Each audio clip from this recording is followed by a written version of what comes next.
Students, आज हम बात करेंगे डिफरेंट एक्टिविटीज़ की जो कि chapter number 1 chemical reaction and equations में है। तो सबसे पहले एक्टिविटी 1.1 यहाँ पे देख सकते हैं। Caution is given, this activity need the teacher's assistant. It would be better if student wear eye protection. तो ये जो एक्टिविटी है इसमें टीचर का असिस्टेंट चाहिए होता है क्योंकि somewhere it is combustion process यानी बर्निंग होती है। So clean a magnesium ribbon about 2 centimetre long bye rubbing it with sandpaper. Hold it with a pair of tongue. Burn it using a split lamp or burner and collect the ash so formed in a watch glass as shown in figure 1.1. Burn the magnesium ribbon keeping it as far as possible from your eyes. What do you observe? तो यहाँ पे हमने 2 centimetre का एक magnesium ribbon ले लेना है और मैग्नीशियम रिबन को टंग की हेल्प से हमको पकड़ लेना है और बर्नर को हम आग जलाएंगे और फिर टंग की हेल्प से पकड़े हुए मैग्नीशियम रिबन को जलाएंगे। तो इससे रिलेटेड हमारे पास एक वीडियो है जिसको हम देखेंगे। यहाँ पे let's play this video. Burning of magnesium ribbon.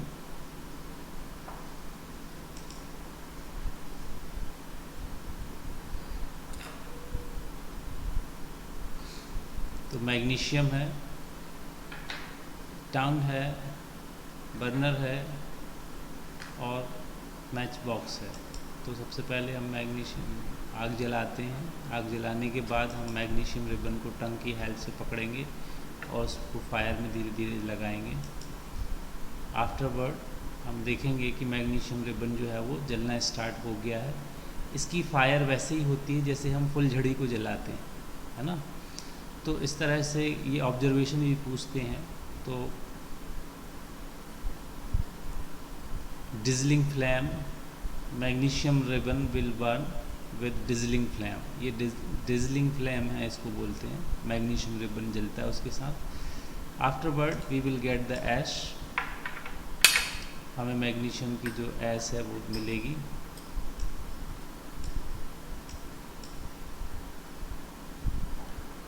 ये वाइट कलर की जो ऐश है ये मैग्नीशियम की है, इसको आप देख सकते हैं, ठीक है। और ये जो है ऐश जो है मैग्नीशियम ने ऑक्सीजन से रिएक्शन की और मैग्नीशियम ऑक्साइड बनाया, यानी कि ये जो वाइट कलर की ऐश है ये मैग्नीशियम ऑक्साइड का है। Okay, let's have some important question related to this activity. What will happen when magnesium ribbon is burn in air. तो जब मैग्नीशियम की रिएक्शन कराते हैं ऑक्सीजन से तो मैग्नीशियम ऑक्साइड बनता है।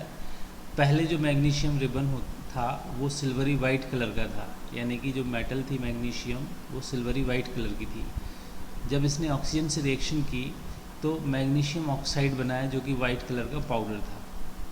अच्छा, what is the colour of magnesium? The colour of magnesium is silvery white. Okay, the colour of magnesium is given silvery white. The colour of magnesium oxide is also given as white colour. Second number activity देखते हैं। Take a lead nitrate solution in a test tube, add potassium iodide solution to this. What do you observe? इसके लिए पहले हम ये video देख लेते हैं।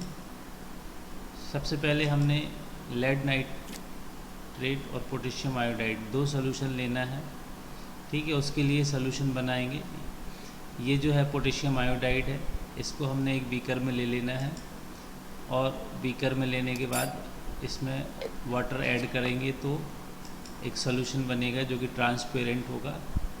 फिर हमने लेड नाइट्रेट ले लेना है। दोनों कलरलेस क्रिस्टल्स हैं और दोनों को हमें सोल्यूशन बना लेना है। इस तरह से हमने दोनों के सोल्यूशन भी बना लेना है, लेड नाइट्रेट और पोटेशियम आयोडाइड। ये 2 सोल्यूशन हमने यहाँ पे बना लिए हैं, आप देख सकते हैं। इसमें दोनों जो हैं वो कलरलेस सोल्यूशन है। अब इन दोनों सॉल्यूशंस को हम मिलाएंगे, यानी रिएक्शन कराएंगे। पोटेशियम नाइट्रेट, पोटेशियम आयोडाइड और सिल्वर नाइट्रेट की रिएक्शन होगी। ये दोनों कलरलेस सॉल्यूशन है, आप देख सकते हैं। Let's see what will happen when both they have been added. यहाँ पे जब दोनों को ऐड करते हैं तो आप देखोगे कि येलो कलर का जो प्रेसिपिटेट है वो फॉर्म हो रहा है। Okay, let's have some question related to this. In this activity lead nitrate PbNO3 whole twice, जो कि कलरलेस होता है, और पोटेशियम आयोडाइड ये भी कलरलेस होता है।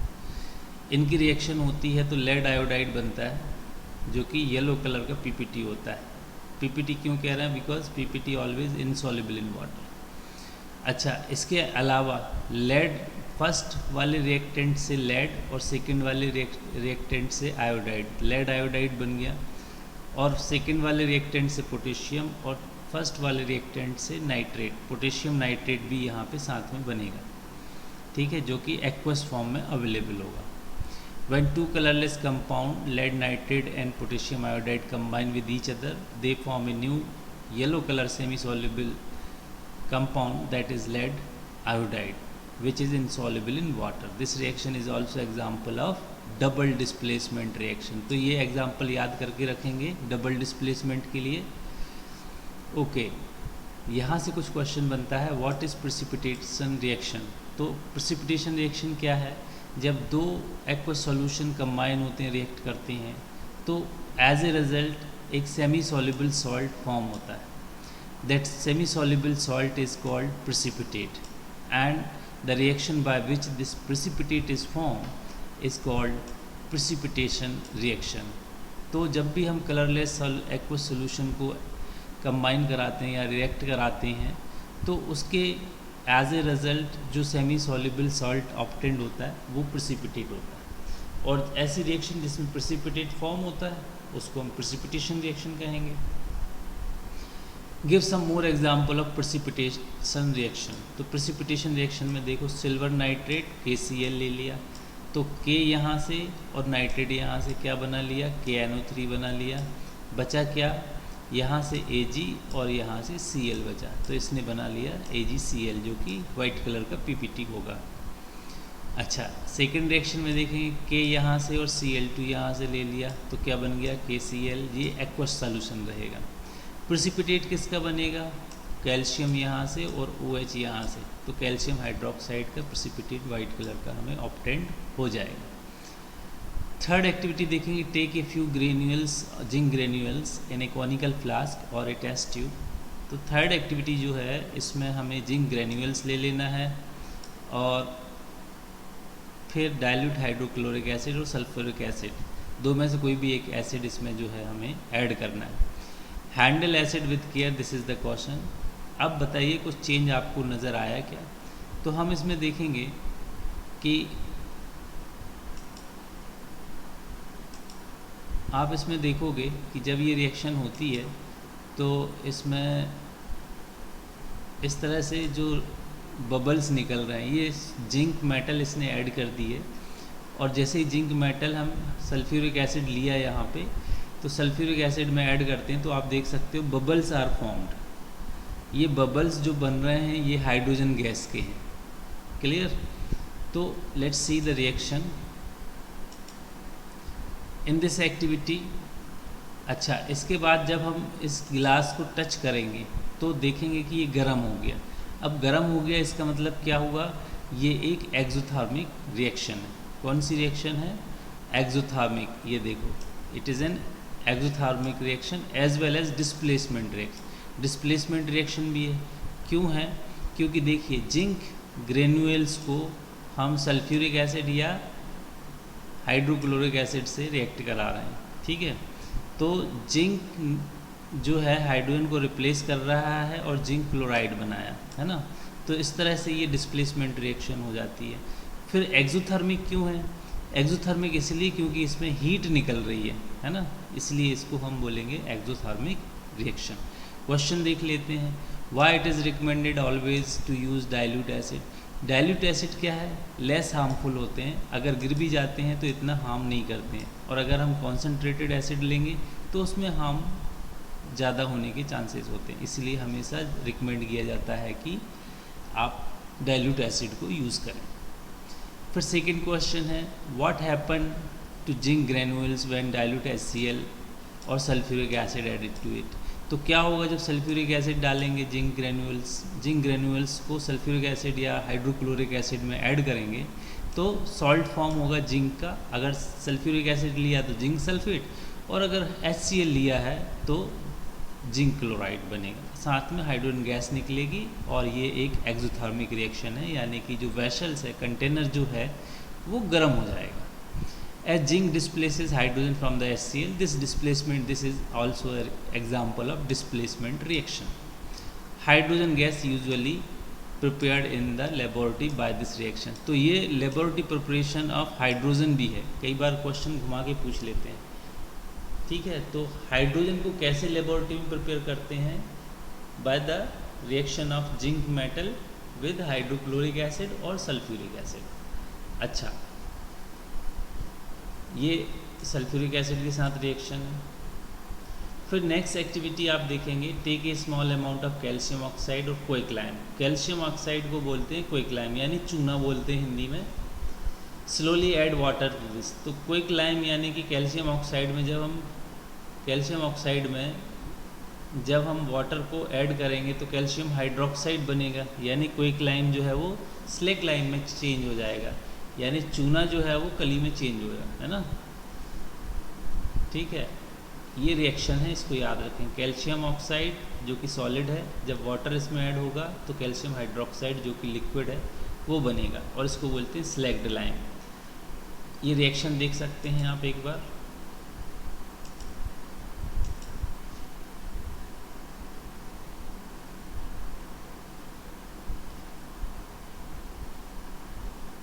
ये धीरे धीरे इसमें जो है कैल्शियम ऑक्साइड को ऐड किया तो उसमें से बबल्स निकल रहे हैं। ये बबल्स हाइड्रोजन गैस के हैं, और ये एक तरह की एक्सोथर्मिक रिएक्शन। ओके, तो नाउ ये बन गया हमारा स्लैग्ड लाइम। इस तरह से पहले तो कैल्शियम की हमने रिएक्शन कराई है यहाँ पे वाटर में, आप देख सकते हो कैल्शियम मेटल को वाटर में ऐड किया तो इस तरह से रिएक्शन हुई।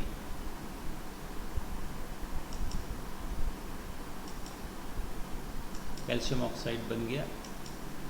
कैल्शियम ऑक्साइड की रिएक्शन है ये जो वाटर में हो रही है, ठीक है। Okay, let's go ahead. In above activity when calcium oxide और क्विकलाइम, तो यहाँ पे हमने कौन सा चीज़ लिया था? कैल्शियम ऑक्साइड की रिएक्शन जब वाटर में होती है, इट प्रोड्यूसेस कैल्शियम हाइड्रोक्साइड और slagged lime. Also heat is produce. आप देख सकते हैं इसमें कि कितनी ज़्यादा हीट जो है वो प्रोड्यूस हुई थी। That is Y it is N example of exothermic reaction. इसलिए ये एक एक्सोथर्मिक रिएक्शन का एग्जाम्पल है। इसके पहले हमने एक एक्सोथर्मिक रिएक्शन का एग्जाम्पल दिया था जब जिंक को हमने HCl में ऐड किया था। तो आप देखो जिंक को HCl या H2SO4 में आप ऐड करो तो एक्सोथर्मिक रिएक्शन होती है। यहाँ पे कैल्शियम को, अगर कैल्शियम ऑक्साइड को वाटर में ऐड कर रहे हो तो भी एक्सोथर्मिक रिएक्शन होती है। अब इससे रिलेटेड कुछ important question, what will happen when calcium oxide react with water. तो हमने देख लिया स्लैग्ड लाइम प्रोड्यूस होता है, कैल्शियम हाइड्रोक्साइड। सेकंड है व्हाट आर कॉम्बिनेशन रिएक्शन। तो कॉम्बिनेशन रिएक्शन क्या होती है? जिसमें दो रिएक्टेंट एक प्रोडक्ट बनाते हैं। तो इसमें भी देखो आप, इसमें दो रिएक्टेंट हैं, एक रिएक्टेंट है कैल्शियम ऑक्साइड और दूसरा रिएक्टेंट है वाटर। दोनों मिलके क्या बना रहे हैं? Calcium hydroxide. यानी कि जब दो रिएक्टेंट कंबाइन होके एक प्रोडक्ट बनाते हैं, इसको कहते हैं कॉम्बिनेशन रिएक्शन। एग्जाम्पल लिख सकते हैं इसका। ये तीन तरह से हो सकती है। पहला तो दो एलिमेंट जब रिएक्ट करते हैं, देखिए कार्बन भी एक एलिमेंट है और ऑक्सीजन भी एक एलिमेंट है, तो एलिमेंट ने एलिमेंट से कंबाइन होके एक कंपाउंड फॉर्म कर लिया, तो ये कॉम्बिनेशन रिएक्शन है। दूसरी रिएक्शन में देख सकते हैं कि हाइड्रोजन और ऑक्सीजन ने कंबाइन होकर वाटर फॉर्म कर लिया, ये भी एक कॉम्बिनेशन रिएक्शन है। फिर नेक्स्ट एक्टिविटी है जो बेस्ड है डिकम्पोजिशन रिएक्शन के ऊपर। हमने क्या करना है, इसमें 2 ग्राम फेरस सल्फेट ले लेना है in a dry boiling tube. Colour of the ferrous sulphate crystal का कलर देख लेना है। Heat the boiling tube over the flame of a burner और spirit lamp as shown in figure. Observe the colour of the crystal. तो correct way of heating, किस तरह से correct करना है। और मुंह पर जो टेस्ट ट्यूब का मुंह है वो अपने मुंह की तरफ नहीं रखना, अलग रखना है। फेरस सल्फेट क्रिस्टल को ले लेना है। इसके बाद आप देखोगे कि ये रिएक्शन हो रही है। फेरस सल्फेट जो है वो फेरिक ऑक्साइड, सल्फर डाइऑक्साइड और सल्फर ट्राईऑक्साइड 2 गैस निकाल रहा है। In this activity we heat the green colour crystal of ferrous sulphate. तो फेरस सल्फेट के जो क्रिस्टल हैं वो आपको किस कलर के मिलेंगे? ग्रीन कलर के। जब इसको हीट करेंगे then it get converted into ferric oxide, a reddish brown coloured compound. तो इसको जैसे ही गर्म करोगे आप ग्रीन कलर के फेरस सल्फेट को, तो रेडिश ब्राउन कलर का फेरिक ऑक्साइड हमें मिलेगा और साथ में मिलेगा हमें 2 colourless gases, sulphur dioxide and sulphur trioxide. अच्छा, अब इससे रिलेटेड कुछ क्वेश्चंस देख लेते हैं। Do you observe any change in the colour of ferrous sulphate crystal when they are heated in boiling tube? Yes, green colour जो है वो चेंज हो जाता है। किस में? कौन से कलर में चेंज हो जाता है? ब्राउनिश ब्लैक ऑक्साइड में चेंज हो जाता है। Smell of burning sulphur will be observe. तो स्मेल आएगी सल्फर की हमें, है ना। तो क्या हो रहा है, जो सल्फेट है, फेरस सल्फेट है, वो डिकम्पोज हो रहा है फेरिक ऑक्साइड, सल्फर डाइऑक्साइड और सल्फर ट्राईऑक्साइड में। तो it's a kind of decomposition reaction, यानी एक रिएक्टेंट एक से ज़्यादा प्रोडक्ट फॉर्म कर रहा है, तो ये डिकम्पोजिशन रिएक्शन है। ओके, दूसरा क्वेश्चन इसी से रिलेटेड क्या है? Which type of reaction is taking place in this activity? इस एक्टिविटी में जो है वो डिकम्पोजिशन रिएक्शन हो रही है। Give some example of decomposition reaction. तो इस तरह के और भी एग्जाम्पल अगर आप देना चाहें तो दे सकते हैं। जैसे फेरस सल्फेट ने फेरिक ऑक्साइड, सल्फर डाइऑक्साइड और सल्फर ट्राईऑक्साइड बनाया। उसी तरह से कैल्शियम कार्बोनेट ने कैल्शियम ऑक्साइड, कैल्शियम कार्बोनेट बनाया।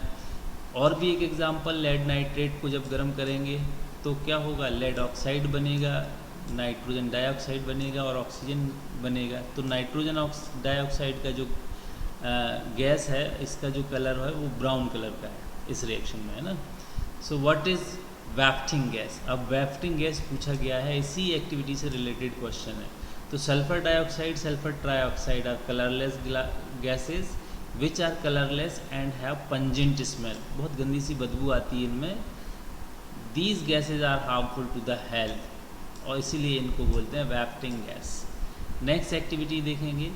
Take 2 gram of lead nitrate powder in a boiling tube, hold the boiling tube with a pair of tongue, heat over the flame. What do you observe? Note down the changes. तो lead nitrate को गर्म करेंगे, तो lead nitrate जो है वो गर्म करने पे हमें क्या क्या देगा? लेड नाइट्रेट सबसे पहले हमें देगा लेड ऑक्साइड, यहाँ पे रिएक्शन देख लेंगे।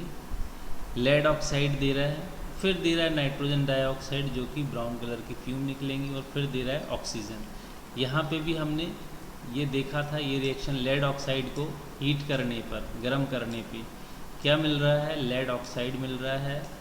लेड नाइट्रेट है ना, लेड नाइट्रेट को गर्म करने पे लेड ऑक्साइड, नाइट्रोजन डाइऑक्साइड और ऑक्सीजन ऑब्टेंड हो रहा है। ये बहुत इंपॉर्टेंट रिएक्शन है from the point of balance.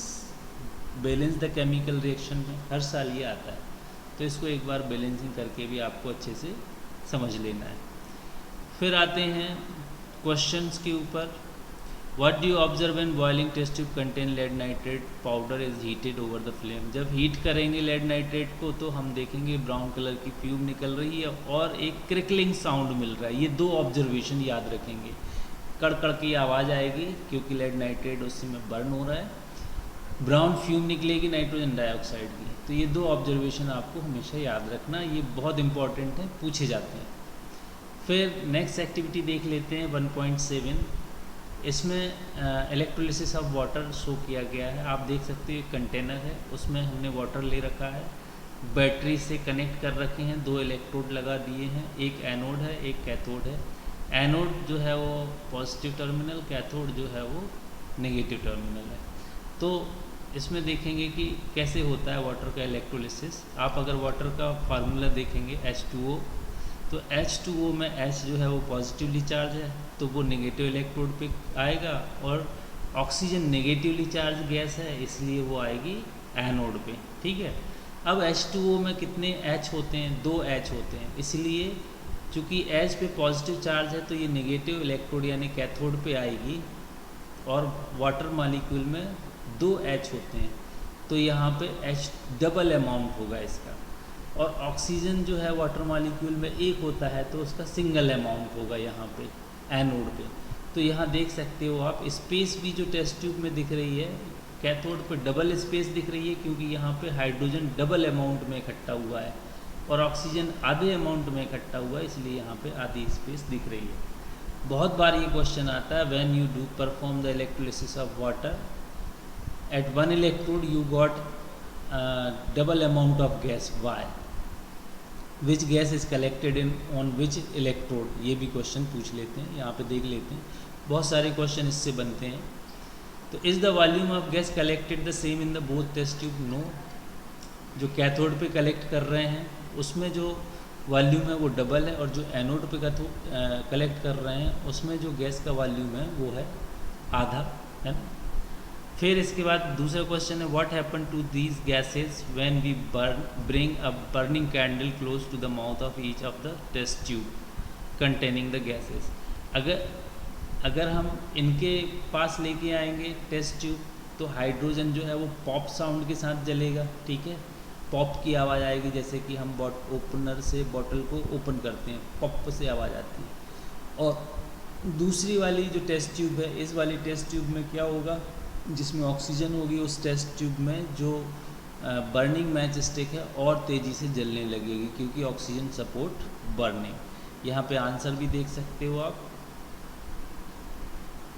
When we bring burning candle close to the mouth of one of the test tube, the gas in the test tube catches fire and burn with pop sound, indicating that the gas in the test tube is hydrogen. Whereas when a burning candle was introduced into another test tube, the candle started burning brightly, indicating that the test tube containing oxygen, because of the abundance, यानी बहुत मात्रा में oxygen present है, इसलिए ये हमें इसका extent बढ़ जाएगा। Okay, next question, which gas is present in each test tube, बता दिया है। कैथोड पे हाइड्रोजन मिलेगा, एनोड पे ऑक्सीजन मिलेगा।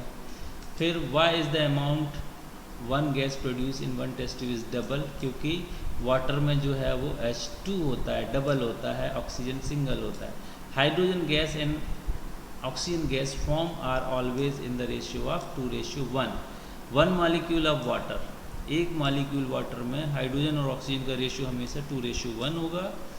Therefore the volume of collected gas collected in the first test tube is double of the volume of the gas collected in the second test tube. Hope this is very important activity and hope you will all have learn and understand. Next activity देखेंगे, activity 1.8। इसमें take about 2 gram of silver chloride in a china dish. Silver chloride को हमने China dish में ले लेना है। What is the colour, देखेंगे इसका कलर क्या है। And place the china dish in sunlight for some time. Observe the colour of silver chloride after some time. तो सिल्वर क्लोराइड को कुल मिला के हमें सनलाइट में रख देना है। This reaction is an example of photolytic decomposition, यानी ऐसी डिकम्पोजिशन रिएक्शन जो सनलाइट की हेल्प से कैरी होती है, कैरी आउट होती है ना। The above image it is clearly defined as the procedure of the reaction. In this activity when we keep silver chloride in the presence of sunlight, then the silver white colour of the silver chloride changes to grey. यानी कि पहले जो silver white colour होता है वो होता है silver chloride का पहले, और जैसे ही उस पर सनलाइट फॉल होती है थोड़ी देर बाद उसका कलर चेंज हो जाता है ग्रे में, यानी वाइट से ग्रे में ये चेंज होता है। अब ऐसा क्या होता है कि वाइट से ग्रे में चेंज हो रहा है, तो देखिए पहले हमने जब रखा था उसको वो था सिल्वर क्लोराइड सॉलिड, इसका कलर होता है सिल्वर वाइट। लेकिन जब इस पर सनलाइट फॉल होगी तो ये एनर्जी को गेन करेगा और चेंज होगा सिल्वर मेटल में और क्लोरीन गैस में। तो सिल्वर मेटल का कलर होता है grey. Important question, AgCl capped in black colour of water. क्यों ब्लैक कलर की बोतल में क्यों रखते हैं? क्योंकि भाई ब्लैक कलर की जो बोतल है वो सनलाइट को पास नहीं करेगी, इससे AgCl का जो है वो टेम्परेचर इंक्रीज़ नहीं होगा और इसका डिकम्पोजिशन नहीं होगा, है ना। फिर दूसरा क्या है, give some example of more photolytic decomposition. तो सिल्वर क्लोराइड की जगह आप सिल्वर ब्रोमाइड ले लीजिए। सनलाइट की प्रेजेंस में इसको रख दीजिए, सिल्वर बन जाएगा ग्रे कलर का और ब्रोमीन गैस निकल जाएगी। फिर है which reaction is use for black and white photography. Black and white photography में कौन सी रिएक्शन होती है भाई? यही रिएक्शन तो ब्लैक एंड वाइट फोटोग्राफी में यूज़ करते हैं। सिल्वर ब्रोमाइड को सनलाइट से गुजारते हैं, सिल्वर और ब्रोमीन गैस बनती है। This reaction is also similar to the above one, AgCl, Ag and Cl2, and this reaction is photolytic decomposition reaction of silver bromide is used for black and white photograph. Name and write the reaction which is used in the black and white photography. Black and white photography में जो reaction होती है वो ये है, इसको लिखा हुआ है, सिमिलर हमने ऊपर पढ़ रखा है। This since the reaction are sensitive to light, they are used in black and white photography. ये दोनों रिएक्शन यूज हो जाती हैं। अभी यहाँ पे देखो greenish yellow in colour, sharp cooking smell, choking smell आएगी क्लोरीन की। Clear to everyone? अच्छा, अब यहाँ पे आते हैं 1.9 एक्टिविटी डिस्प्लेसमेंट रिएक्शन से रिलेटेड है। इसमें हमने क्या करना है, कॉपर सल्फेट सोल्यूशन ले लेना जो कि ब्लू कलर का है, एक टेस्ट ट्यूब में। ये हमने स्टैंड लगा दिया, ये सेटअप कर दिया। फिर टेस्ट ट्यूब में हमने क्या करना है, आयरन नील को हैंग कर देना है। थोड़े समय बाद देखेंगे कि जो कलर ऑफ द सोल्यूशन है ये पेल ग्रीन हो जाता है। क्यों हो जाता है पेल ग्रीन?